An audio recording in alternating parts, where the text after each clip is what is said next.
Welcome to So Very Easy. My name is Laura. And have you used a ruffling foot? Well, they are a lot of fun to use. They look very complicated because they're quite the ingenious little thing to use. It can do ruffles in all different sizes, different thicknesses, and it's quick. You do not have to pre-ruffle anything. As a matter of fact, we can have it ruffle and attach to the fabric all in one step.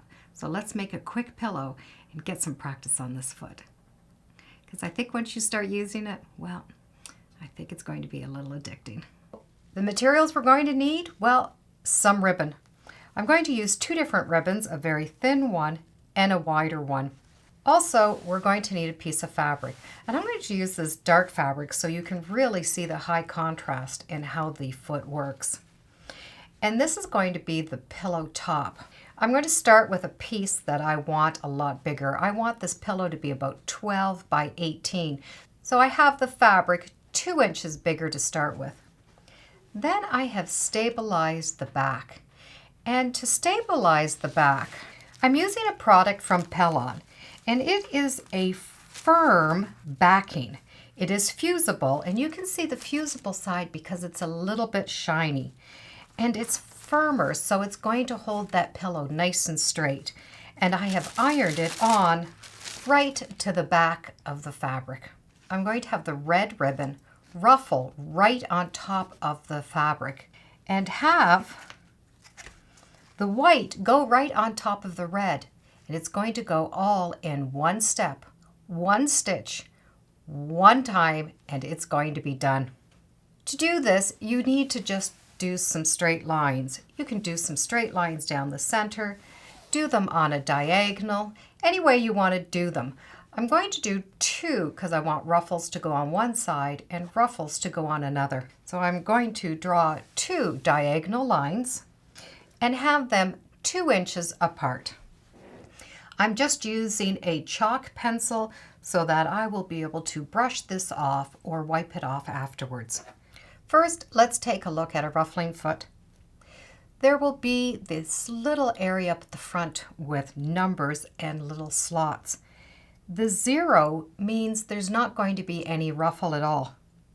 If you have a large number, for example 12, it's going to do a ruffle every 12 stitches. There's a number 6, it's going to do a ruffle every 6 stitches.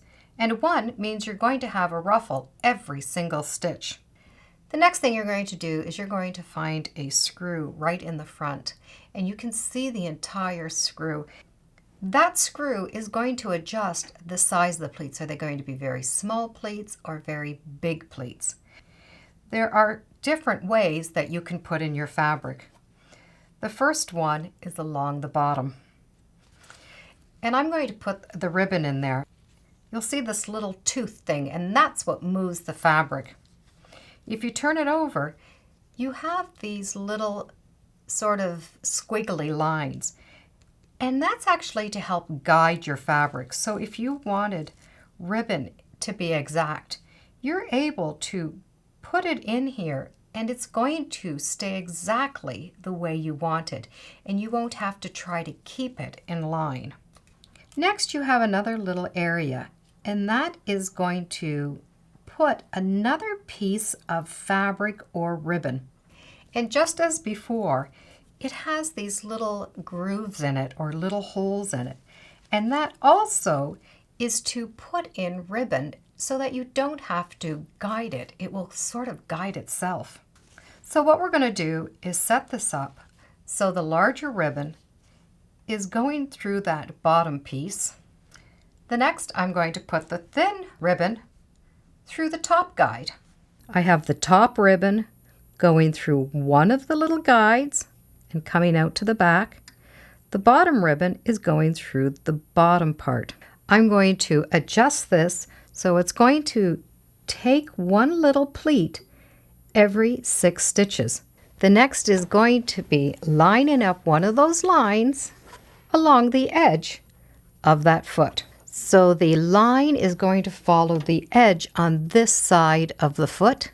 The ruffles are going to be made on this side. Put your foot down, Put your needle down and you're ready to go. So you're just going to have the foot follow your drawing line and keeping these straight, which the guides are going to help keep them straight for you.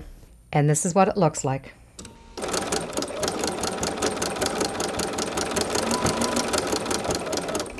So the bottom ribbon is being ruffled, the top is just being stitched down, and the bottom is staying flat. So you're saving all of these steps by stacking up these layers.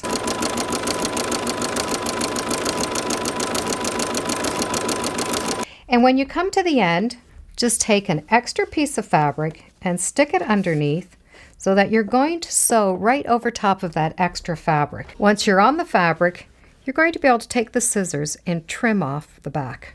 So you have all of these beautiful ruffles. Now I'm going to turn this over and I'm going to sew along that second line. Keep the machine set up and then just continue sewing right on top of the next piece of fabric.